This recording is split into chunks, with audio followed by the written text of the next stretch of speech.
चलिए आज हम समझते हैं अमाशय को। सिर्फ अमाशय यानी कि हमारा पेट, स्टोमैक। ये स्टोमैक क्या है, पेट क्या है, उसका फंक्शंस क्या है, उसका कार्य क्या है, उन सभी चीजों के बारे में आज हम जानेंगे। यानी कि सिर्फ और सिर्फ अपने आमाशय के बारे में जानते हैं कि जब हमारा भोजन जो है इस मुख से यानी मुख गुहा से जीभ द्वारा स्वाद लेकर दांत द्वारा उसे पीस कर लार जब अच्छी से मिल जाता है तो उस लार से सना हुआ भोजन ग्रसनी के निगल द्वार होते हुए, ग्रास नली होते हुए वो सीधे भोजन अमाशय में पहुंचता है। और आज हम अमाशय के बारे में जानेंगे। अमाशय एक चौड़ी थैलीनुमा संरचना है जो 3 भागों में बटी होती है, कार्डियक, फुंडिक और पाइलोरिक। हमारा अमाशय 3 भागों में बटा होता है, कार्डियक, फुंडिक और पाइलोरिक। इन तीनों भागों को अच्छी तरीके से समझेंगे। इसके अलावा अमाशय में ग्रंथियां पाई जाती है जिसे अमाशय ग्रंथि या फिर जठर ग्रंथि कहते हैं।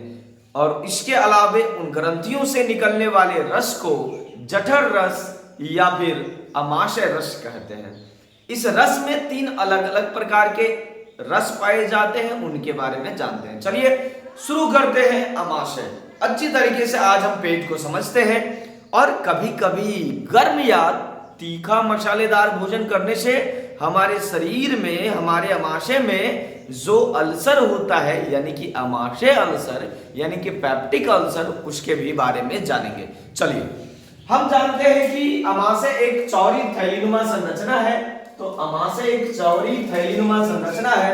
अमाशय मुख्यतः 3 भागों में बटी होती है, कार्डियक, फुंडिक और पाइलोरिक। अमाशय मुख्यतः 3 भागों में, मैं फिर से दोहरा रहा हूं, अमाशय मुख्यतः 3 भागों में बटी होती है, कार्डियक, फुंडिक, पाइलोरिक। ये 3 भाग अमाशय के हैं।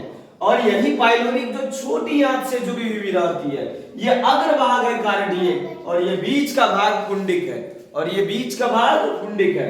अब है अमाशय की ग्रंथियां, यानी कि अमाशय की भीतरी दीवार में, अमाशय जो होती है एक चौड़ी थैलीनुमा संरचना है, उसकी भीतरी दीवार में एपिथीलियम कोशिकाओं का स्तर होता है। इस एपिथीलियम कोशिकाओं के स्तर में जो अंदर की ओर धसी हुई ग्रंथियां हैं वो अमाशय ग्रंथियां हैं। और ये अमाशय ग्रंथियां जो अमाशय की भीतरी दीवार में मौजूद होती है, इसको कहते हैं जठर ग्रंथि या फिर अमाशय ग्रंथि। और ये जठर ग्रंथि जो है, ये जठर ग्रंथि से रस निकलता है, रस यानी कि स्राव होता है, जिसको जठर रस का स्राव, अमाशय का स्राव या फिर जठर रस कहते हैं। और ये जठर रस हम पूछा जाएगा जब हमसे जठर रस क्या होता है, तो अमाशय की भीतरी दीवार में मौजूद जठर ग्रंथियों से निकलने वाले रस को जो भोजन का पाचन करता है उसे जठर रस कहते हैं। और ये जठर रस जो है मुख्यतः 3 प्रकार के रस निकलते हैं। और सबसे बड़ा इसमें है एसिड, हाइड्रोक्लोरिक एसिड, यानी कि रस जो होता है जो अम्लजन या भित्तीय कोशिकाओं से निकलता है, जिसको हाइड्रोक्लोरिक एसिड कहते हैं। श्लेष्मा या म्यूकस रस जो अमाशय की दीवारों को सुरक्षित रखता है। इसके अलावा पेप्सिनोजेन, ये वही पेप्सिनोजेन है जिसे हाइड्रोक्लोरिक अम्ल द्वारा सक्रिय कर इसे पेप्सिन में बदला जाता है। और वही पेप्सिन फिर भोजन के प्रोटीन पर कार्य करके उसे पेप्टोन में बदलता है। तो प्रोटीन का पाचन अमाशय से ही शुरू हो जाता है। इसके अलावा जठर ग्रंथियों में 3 अलग अलग प्रकार की कोशिकाएं पाई जाती है। और तीनों अलग अलग प्रकार की कोशिकाओं से 3 अलग अलग प्रकार के रस निकलते हैं। सबसे पहले श्लेष्मा या म्यूकस कोशिकाओं से श्लेष्मा या म्यूकस रस का स्राव होता है। भित्तीय या अम्लजन कोशिकाओं से हाइड्रोक्लोरिक एसिड का स्राव होता है। मुख्य या जाइमोजिन कोशिकाओं से पेप्सिनोजेन का स्राव होता है। इस तरह से 3 अलग अलग प्रकार के अमाशय ग्रंथियों की कोशिकाओं से 3 अलग अलग प्रकार के अमाशयी रस या जठर रस स्रावित होते हैं। अब हम समझते हैं इस जठर रस का कार्य क्या है, क्या काम है आखिर जठर रस का हमारे आमाशय में। चलिए समझते हैं। हाइड्रोक्लोरिक भोजन में मौजूद हानिकारक सूक्ष्म जीवों को नष्ट करता है, यानी अम्ल अगर हानिकारक सूक्ष्म जीव भोजन में चला गया है तो उसको नष्ट करने का कार्य करता है। दूसरा क्या है, हाइड्रोक्लोरिक निष्क्रिय पेप्सिनोजेन को सक्रिय पेप्सिन एंजाइम में बदल देता है, और ये वही पेप्सिन एंजाइम है जो भोजन के प्रोटीन को तोड़कर उसे पेप्टोन में बदलता है।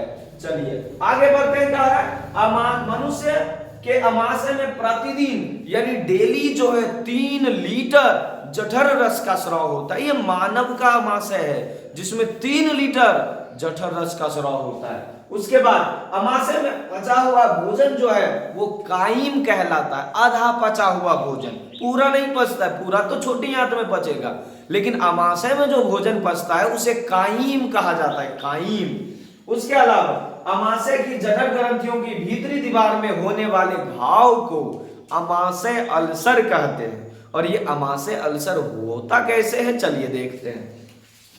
कभी कभी गर्म या तीखा या मसालेदार भोजन करने से आमाशय में अधिक अम्लीय स्राव होने लगता है। जब हम कोई तीखा गर्म मसालेदार भोजन करते हैं, आमाशय का स्राव, अम्लीय स्राव जो है वो बढ़ जाता है, और अम्लीय स्राव बढ़ने का कारण म्यूकस का स्राव घट जाता है, यानी कि आमाशय की दीवार सुरक्षित नहीं रह पाती है, जिसके कारण अम्ल के प्रभाव के कारण वो दीवार क्षतिग्रस्त होने लगता है। जो भीतर की ओर धसा हुआ एपिथेलियम कोशिकाओं का स्तर है उसमें घाव उभर आते हैं, और ऐसे घाव जब ज्यादा संख्या में हो जाते हैं या घाव हो जाते हैं तो इसे पेप्टिक अल्सर या फिर आमाशय अल्सर कहा जाता है। ये भूखे रहने से या गर्म मसालेदार भोजन करने से या बहुत देर से भूखे हैं, कोई चीज एक्स्ट्रा बहुत ज्यादा खा लिए, कोई तीखा या जलन वाली चीज खा लिए तो ऐसा होता है, या गर्म चाय वगैरह सब पीने से ऐसा होता है।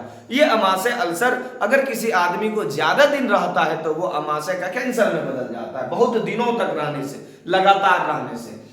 ठीक, तो आमाशय अल्सर क्या होगा, कभी कभी गर्म तीखा या मसालेदार भोजन करने से आमाशय में अधिक अम्लीय स्राव होने लगता है, जबकि म्यूकस का स्राव घट जाता है, और आमाशय की भीतरी दीवार में अम्लीय प्रभाव से क्या हो जाता है, घाव हो जाता है। और आमाशय की भीतरी दीवार में इस प्रकार के घाव को आमाशय अल्सर कहा जाता है। आमाशय में भोजन का प्रोटीन का पाचन होता है और वसा का भी आंशिक पाचन होता है। आमाशय में वसा का जो पाचन होता है वो लाइपेज नामक एंजाइम के कारण होता है, और लाइपेज वसा को वसीय अम्ल तथा ग्लिसरॉल में तोड़ देता है। इस तरह से हम जाने आमाशय के बारे में। आमाशय क्या है, आमाशय में जठर ग्रंथियां क्या है, आमाशय में जठर रस क्या है, जठर रस के क्या क्या कार्य हैं, प्रतिदिन जठर रस का स्राव कितना होता है, आमाशय अल्सर क्या होता है, आमाशय में किस किस चीज का पाचन होता है, आमाशय के कितने भाग हैं, इन सारे डाउट्स को हम क्लियर कर पाए इस वीडियो के माध्यम से। पूरा आमाशय हम समझ पाए। चलिए धन्यवाद।